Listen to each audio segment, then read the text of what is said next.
That's actually pretty good because next week is Thanksgiving, as you guys are Yes. probably pretty well aware. You guys have any plans for Thanksgiving?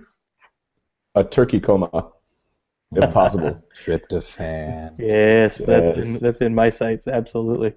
Sticking around in town, going out of town. So I'm actually staying in town. The kids will be over at the house. I don't have to work that evening. So we're actually getting a bunch of people from work, some folks that have family outside of town, and just having them come over to the house. That won't be able to make it home for the holiday, and just come over and eat some turkey and eat some pie, and bring kids and friends. Just come hang out. Make sure that they still get a Thanksgiving too. You may not be able to be with family, but come hang with me. That's cool with my house. That's That great. was a family tradition for my family growing up. We lived in Texas. My family all lived in Missouri, and the rest of my family all lived in Missouri. So everybody who was kind of stranded in South Central Texas for the holidays would get together, and that worked out pretty good for me because there was extra pie involved. Usually we had at least 4 or 5 pies. I hit my record as a sophomore in high school.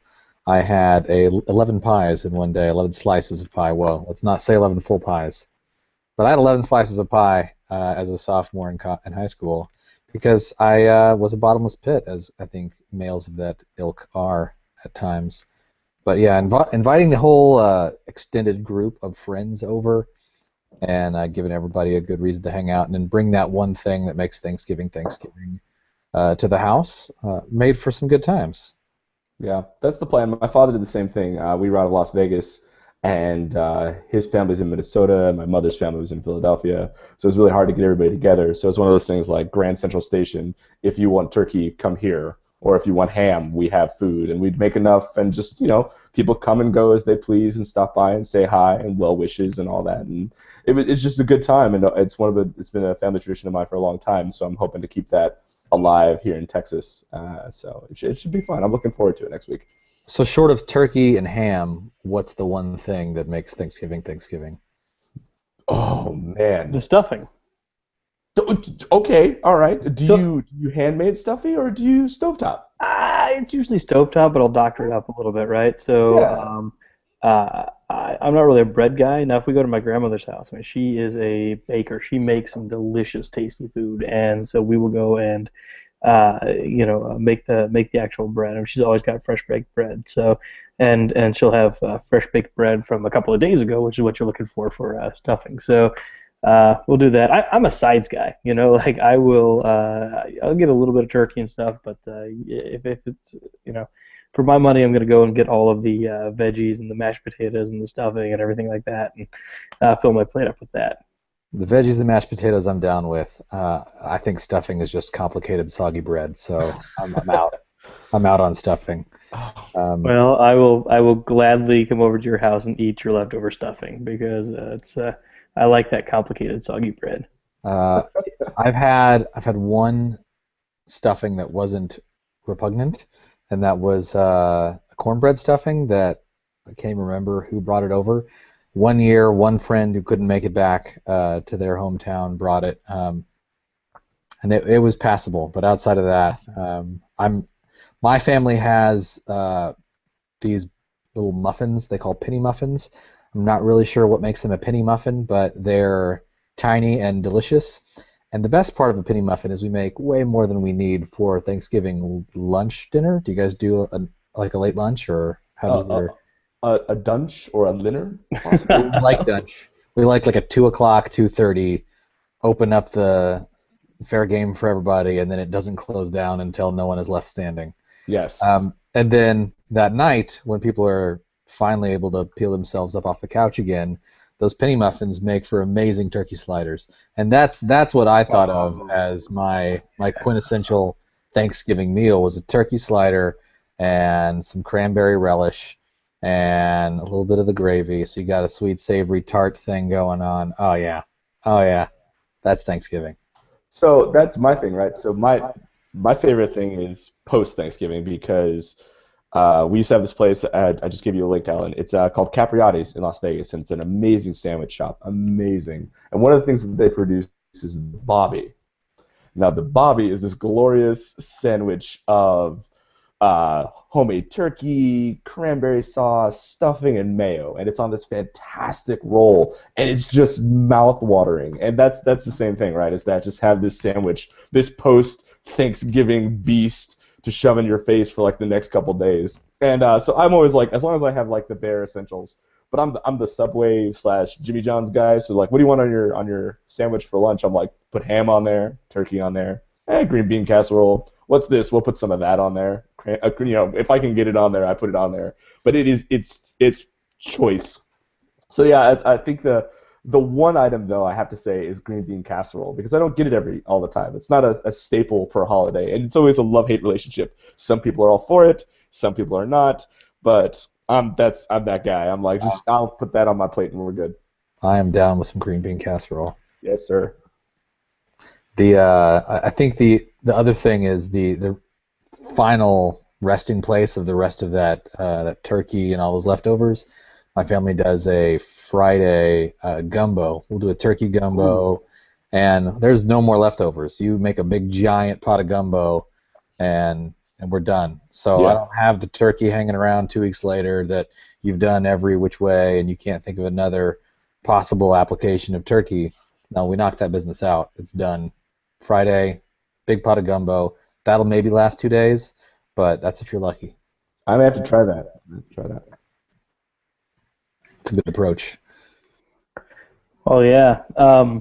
So after Thanksgiving, right? That's Black Friday time, I guess. I don't know if that's something that you guys are interested in. I know that I've been invited to come along to one of them once, and then made sure that I wouldn't get invited again. But it seems like everything is now just online shopping anymore. So, I mean, for me, I don't know that there's anything that's worth the time and effort, as opposed to just a couple of clicks on my mobile phone from the couch as I recover from my turkey coma. You guys got any special plans for Black Friday or anything like that? I think that there's kind of a camaraderie of war thing that happens between people who really love to shop. I know that there are some ladies in my in-law family that love the shopping, the waking up early, all the planning, all of the getting of the deals. My wife will go because she's a fan of those people, but not necessarily of those events. But I think there's some, overcome union bonding thing that happens in that ilk. I am not of that ilk, and may be called upon to go ship some furniture from Austin to San Antonio or some such. I've yet to decide if that's on my to-do list or not, but I try to stay out of the fray. Yeah, I went a few years back one time, and I will never go again. I did the famous. I went to Walmart. I went to any which store you could think of. I went to Lowe's. I went to whatever, Target, whatever was on sale, and I saw the crowds and I saw the way people reacted and I saw the lines, and I just was like, never again. I quit. I'm never doing this again. The stress and the time is just not worth. The following year, my father-in-law woke up and he's like, and all the ladies had left. Like they were gone at like 2 a.m. So they're like, I was impressed that they even were up. So they go at 2 a.m. They're already waiting in line, and they're already trying to get stuff online, and they're trying to find out what they're going to get, and they're standing in line because they have certain items. They have like a game plan, and it's all put together and structured. And I'm like, so I wake up and I get up with my father-in-law, and we make the leftovers, and it's like 10. So I'm sitting there, turn the TV on. I'm like, okay, this is great. And I get on my laptop, and he gets on his laptop, and we shop. And we're like, that was fun. Got all my deals. Amazon gave me everything I needed. Newegg happens on Monday because they have their Cyber Monday deals, and I got everything that I needed, and I was like, ship it to my house. Yeah, absolutely. Never had to leave. Didn't have to put pants on. I'm good with this. That's how Black Friday should be, I guess. You get it all knocked out before or during breakfast with your pants still off. Less coffee, you're in a good spot. Yeah. So little professionally interested in Black Friday, but outside of that, try to stay out of it. Yeah, absolutely. We spent a lot of time talking about Black Friday already, and kind of looking forward to it being over, honestly. But uh, it's the whole weekend, right? And so there are events. It's Like well, kids are Thursday in at school. noon.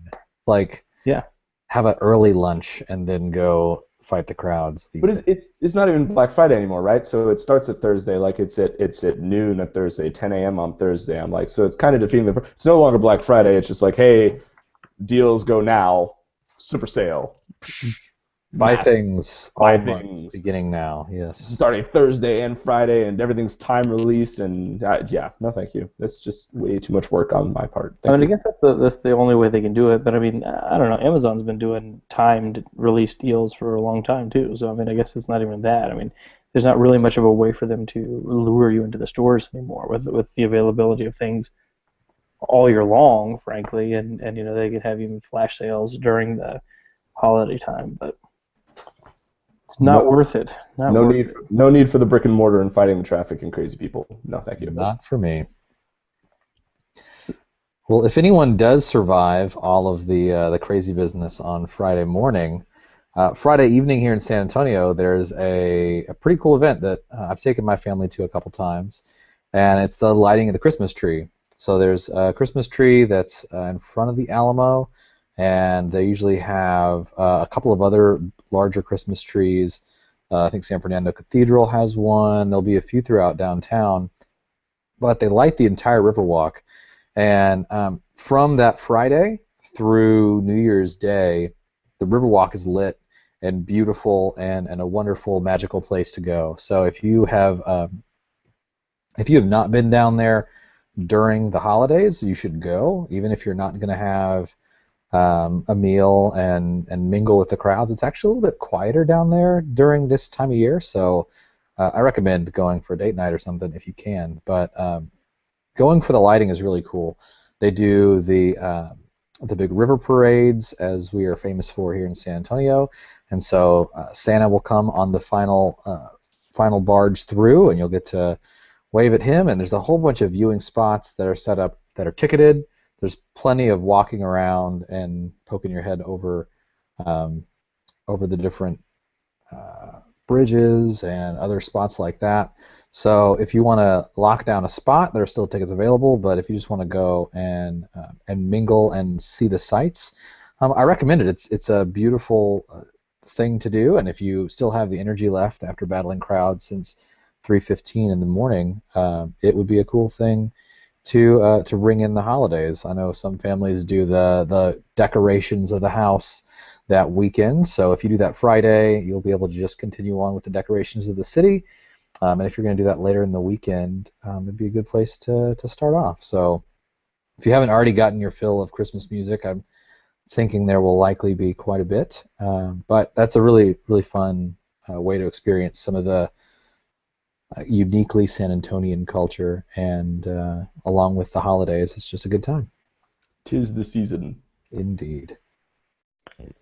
I like those kind of traditions. It's nice to get the family out to go and watch. And I mean, when you take an entire area that and turn on the lights all at once, it's pretty magical. I mean, it's something we did up in Kansas City. We have the Country Club Plaza where we do a lighting every year, and it same thing, right? So it's the night after Thanksgiving, and people are there, and you have thousands of people crowding in around and have some performances, and they throw the lights on, and it just lights up everything all at once, and it's pretty neat looking. So I haven't had a chance to come down to this one in San Antonio, so I might have to give that a chance. Well, not this year. I guess I'm up in Dallas this year, but maybe next year. We'll see what happens. So If you miss the lighting, it's still worth going down and seeing the city all in its full regalia. right, yeah, absolutely. I mean, it's should be nice to check out. You said it goes through January, right? So Yeah, usually it's through New Year's Day. There's a really great little like pub. It's called Waxy O'Connor's, and hmm it's a relatively inexpensive spot on the Riverwalk. Most of the places on the Riverwalk are uh, expensive because of their location, and this is an affordable place to grab a Guinness and a shepherd's pie or something along those lines. Their bangers and mash are on point. But it's a really good spot. to kind of get cozy. They've got a little bit of outdoor area that's not right there on the edge of the water where you're in danger of being tipped in or losing your nachos to a passing duck. So I recommend Waxy O'Connor's if you want to be on the Riverwalk proper, and if you just want a nice meal kind of in range, Luke and Asanar are both pretty close and are good spots. I'm gonna have to check this one out. Most definitely. I've been to Waxy O'Connor's and I love their food. So I'm gonna definitely have to check this one out this year. Yeah, I will third that recommendation for Waxy O'Connor's. I went there on a drizzly spring morning, and It was the perfect time to be at an Irish pub. it was. I brought a book, and I had lunch and a pint or two, and read my book, and it was great, absolutely great. I bet. Okay, well, hey Corey, you had another book review. You're a book review guy. Well, yeah. So I read a lot. I don't know how to read or write. I'm So- sorry, guys. So I just podcast. That's it. I just figure I'll just talk into the mic and be fine. No, actually, one of the things that's been popped up in my newsfeed recently is a book by Ethan Hawke. And when I had to double check it because I was like, you mean the actor Ethan Hawke? Like 4-time Academy Award nominee Ethan Hawke? And apparently, yeah.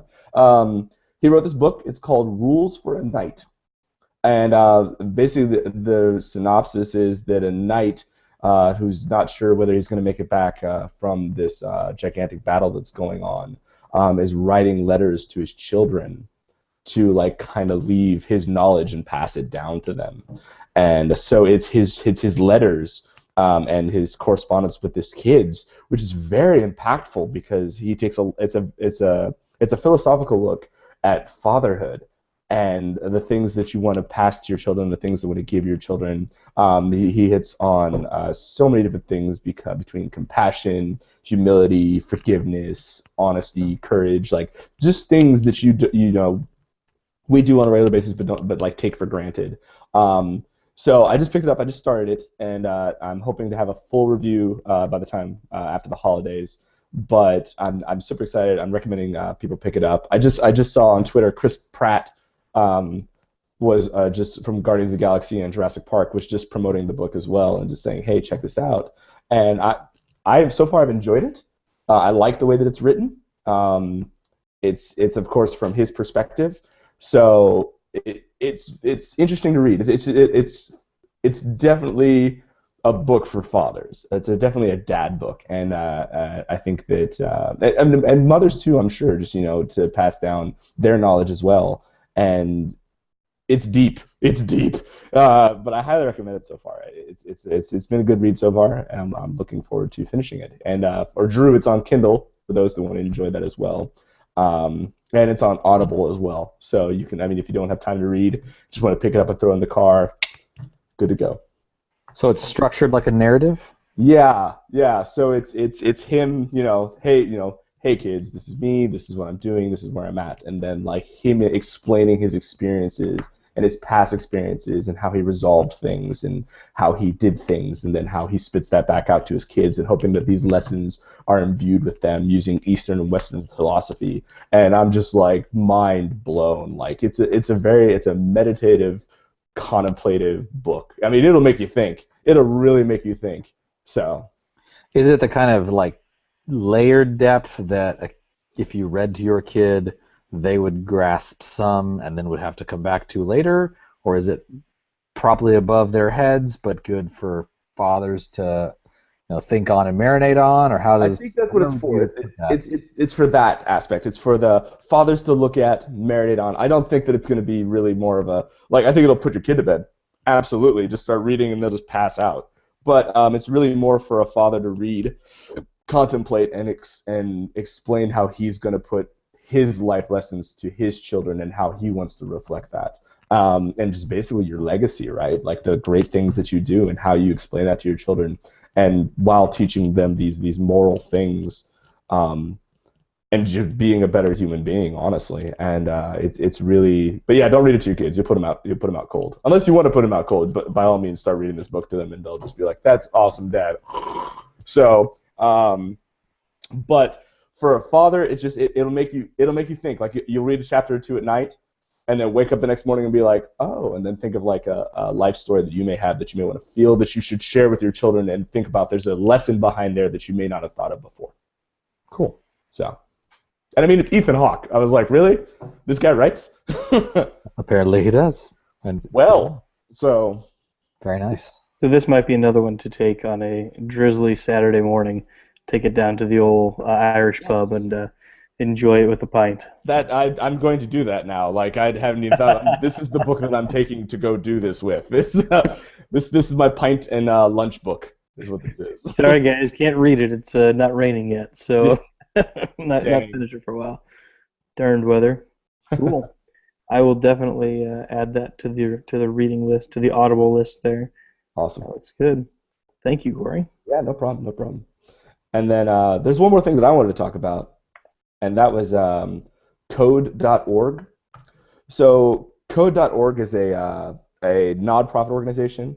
It's maybe 2 years old, and it's a website. You can go to code.org, and they are trying to make computer science and computer programming more accessible to women, underrepresented students of color, kids and just really just youth right now. It's like every student, every school, because not every kid has an opportunity to do this with computers or have the opportunity to program or at least even see what that looks like at the basic of level. So I mean, they already tout 5 million students in courses, and they're growing rapidly. One of the things, as a callback to our last episode, is they're doing an hour of code, which is using Minecraft. Actually, it starts off with a little introduction video with one of the guys from Mojang, which makes Minecraft, and his explanation of like, this is what Minecraft is, this is how it's appealing, and this is how we're going to show you how to program with it. And then the kid dumps right into it. You can choose a male. You can play Steve from the game, or you can play the female Steve. We'll call her Stephanie. And so you have these two characters, male and female, and you get dropped right into basically a console. So you have a console on one side, and you have the Minecraft world from a top-down point of view. So you see the sheep and the colored blocks and the trees and everything. And you have to tell your avatar commands in order to accomplish certain things. So you have to give them certain, move up, go down, perform this action, execute. And then you execute that code, and Steve or Stephanie do what you ask them to do. So very introductory, very easy to pick up. And I tried it, and by having a computer background, I was into it. I was like, okay, I can do this. This is fun. I know Minecraft. I know these characters. I know how programming works, but thinking about it from a younger perspective, it's you get a kid that's never done that before with something that's familiar, and from all they think at the beginning is that I'm just telling my character how to move, I just don't have a controller. So I have to command him how to do this, and then once he does it and he's successful, next level, you just leveled up, let's go to the next one. Very in-depth, and it's an hour. Like, everything should just take a couple minutes to knock out, and by the time they're done, they've learned the basics of programming. And I think it's a good start for people to show their kids, and if they have that interest, let them have the opportunity. So. About what age would you recommend starting? 6. 6? 6. I think it's recommended for 6 and up, but after doing it myself, there is reading, there is instructions. They just have to be able to follow step-by-step instructions, and I think that 5 and 6-year-old range is right at the sweet spot where they're just getting that, and it's like learning a foreign language. Like they're a sponge, so this is the best time to be like, hey, do this, and then they just start picking it up and going. So very cool. Yeah, I'm a fan. I'm a big fan, and I'm hoping that that kind of spreads the word on that one, because it's a great opportunity, and I think that it's all web-based too. You don't have to download anything. You don't have to install anything. You do it right in your browser. There's no advertisements, and I think that's also the appeal. I don't have to download an app to a phone or an iPad. I can just do it, or like, hey, sit down, kiddo, have at it. Let me know when you're done or you need to have help. Well, I think that I've got a kid that's going to be 6 in a couple of months, so I think we're going to have Hey. to give that a try. Thank you for De- sharing that. Yeah. definitely. Let me know what happens. So I'm having my daughter pick it up. So I want her to try it too, and she's 9. So I'm interested to see what the disparity is between the two ages. Yeah, absolutely. So Yeah, that'll be interesting to check out. I think I mentioned on the show a couple of weeks ago about a game called, excuse me, Robot Turtles. yeah, And it we was talked and about it that. was like yeah, kind of a game where you say, all right, the turtle needs to move forward 2, and then turn left, and then move forward 2 more. So it'll be interesting to see more, and like you mentioned in the console. I think uh, it's kind of a sneaky way to get people to learn about code, and if you put them more in the console, they can see a little bit more clearly what they're doing. I Right. think anything that takes that intimidation of the console down is huge because I think that's Hmm. that's what most people who I don't know about kids, but most adults that I talk to and work with are intimidated by the blinking cursor in the Hmm. console. And if they would understand that typing commands isn't that different from giving someone direction, it shouldn't be that intimidating. I think that would go a long way. And someone growing up in the console and understanding, oh, it's just telling this computer what to do. That's all. And I just Yeah. need to learn its language, and we can do this just fine. It's just like following a recipe or writing out a recipe for someone else to follow. These are very analogous things.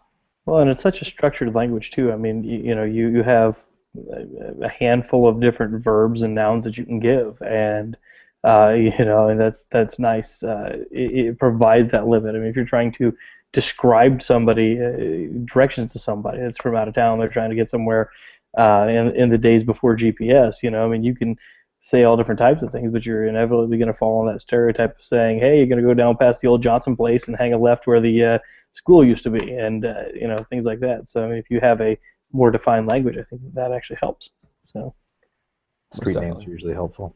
yeah, Sometimes, because there's always that one street name that's behind a tree that you can't see, and you have to go by a landmark because nobody knows what that sign is. Happens every time.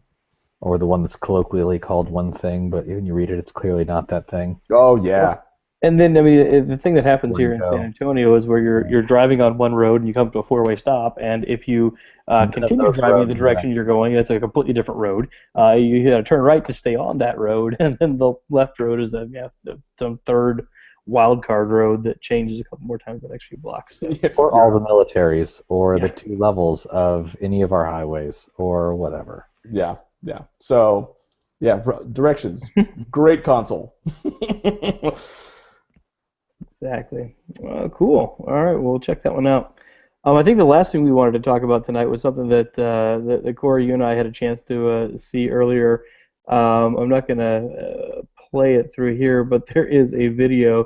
I'll send it along with a couple of tweets here, but there's a video of a guy who went to Las Vegas with his family, and he wanted to record as many of the moments as he could, so he brought along a GoPro and a selfie stick, right? So he could kind of point it where it needs to go. And the guy had never used a GoPro before and had the GoPro mounted backwards. So everything that he did was looking backwards at himself most of the time. So it was pretty funny to see this guy saying, "All right, if you look over there, you can see the Grand Canyon," and all you can see is the guy looking at what he thinks is the Grand Canyon. So uh, it is being sent around the internet as kind of the hey, look at this nerdy dad and this nerdy dad thing that this nerdy dad is doing, and that's I think we can all agree that dads do nerdy things every once in a while. So it's good to see somebody else is the one that got caught this time. Yeah. Uh, It's a selfie stick. It sounds like it worked just perfectly. Yep. He was totally taking selfies the whole time. It was great. Success. yeah, it's Well done, Dad. yeah, it's definitely a selfie stick or a boom, depending on what you want to Yeah. use it for. And I think that he used it very well for one way, and yeah, got it completely wrong. Either that, or he is just this narcissistic man who wanted to Epic record his troll. I reaction. hope he's the epic See, that's the troll. thing. It Yes. very well could be, but I mean, I don't know. I could very easily see my dad doing something like that. I know oh man, back in the mid '80s, when whichever aunt or uncle got the the giant shoulder-mounted camera, video camera, camcorder, I think they were called, back in the day. And we're sitting there, we're watching at Christmas time, we're watching the Thanksgiving videos, and you would get the it's recording the entire time that she doesn't think that it's on, and then she's like, "Okay, everybody, I'm gonna record now," and then she hits the button again, and it's it's off. And so that's the dorky parent thing that I can very easily see being actually true and not a troll. Well, I think especially like tech parents, they all have that. There's that moment that you're like, this is the new technology. I'm gonna make this great and be up to date. Perfect. Cell phones. Remember when that happened? And we've all had that conversation with our parents, and they're like, oh, hello. Are you FaceTiming? Have you FaceTimed before? Mom, turn the camera around. No, you're not turn the camera around. Hit the button. Dad, just hit the button. No, that button. Okay, no, you hung up. I'll call you back. So, I mean, we've all had that moment. There's always some new technology that geeky parents want to participate in, and sometimes we fail gloriously. Someday we will be those geeky parents. I'm excited, and I hope that I make a video where I record all of my Vegas trip backwards. I really do. Let me be viral because I'm an idiot. Absolutely. I think it would have been the selfie stick is the thing that makes me think it might be the troll, right? So it was like, all right, let me put the GoPro on my headband, and all you can see is his forehead or something like that. You might have a different opinion there, but yeah. I'm gonna do my whole trip from a fanny pack. That's how I'm gonna do it. Just like from the waist down. This is Vegas from the waist down. Let's go. That's it. Something I don't want you to show me. Well, I haven't run into a street pole while talking to somebody else or anything like that, like my dad did a couple of times. So it's I've got that going for me. So I haven't been too bad on those. So one day, Alan. One day. I've got a lot to live up to. Or two. All right. Well, hey, I think that's about it for this week. Let's go ahead and wrap it up there, I guess. We're going to come back and do another one in a couple of weeks. I'm going to skip over the Thanksgiving week here and come back in a few more weeks after that. Let's just wrap up. Corey, anything you want to share with us and where we can catch you otherwise? Yeah, you guys can catch me on Twitter and Facebook and Google Plus and everything at Mythic Griffin. Right here. You guys can hit me up there anytime. Want to talk about anything, especially dad-related, geek-related. I'm always there. You can catch me on my other podcast at A Starting Point. We do a lot of video game reviews, myself and Brian Bentley, and we just discuss all things video games and geek out for 30 to 45 minutes about all the new video games coming out. So you guys can catch me there too. We're on iTunes. Just look up a starting point with an A Starting Point. And that's it, man. Yeah, that's what I'm at. Drew, where can I catch you at, buddy? I thought that I had fixed my mute button there. Hey, let's make a video of Drew talking for an hour, muting himself. That's great. That's one of the many things that I plan on doing. I do that pretty well myself. So I'm at Drew Cox SA on Twitter, and the other requisite social medias: Instagram, Google Plus, Facebook, LinkedIn, all those things. You can find me at those places. So look me up. Let me know what you're talking about. I'm especially interested in coffee, and as the weather is turning, I will probably be turning my attention even further that direction. And so that's me. You can catch me at Alan Bush, ALANBUSH, on Twitter and all of the other places, just like Drew mentioned. Except for .com, because there's some guy that's squatting on that, and I'm going to get it one of these days. So I co-host another podcast with Drew. It's definitely a work thing, but it's all about technology, about the cloud, and the people that make the cloud work. We do that live on Thursday afternoons and on podcasts later. That one's at ohpodcast.com. And I'll probably be having some tasty coffees as well. I want to give a shout out to the Puro Cafe, which is headed up by our buddy Hart Hoover, and is every Friday morning at a different coffee location. Drew, do you remember where we're meeting up on Friday? Off the top of your head? Nope. Looks like Drew just got bumped. So Drew, Glorious. that's Drew's. That's his dramatic exit. I think Drew thought he was unmuting himself and lost. At least that's the story that we're gonna go with. Right? Because he bounced and is not here to defend himself. So Video to follow. that's what I'm going with. So anyway, all right. On that note, we'll go ahead and say bye. Corey, great to chat with you again.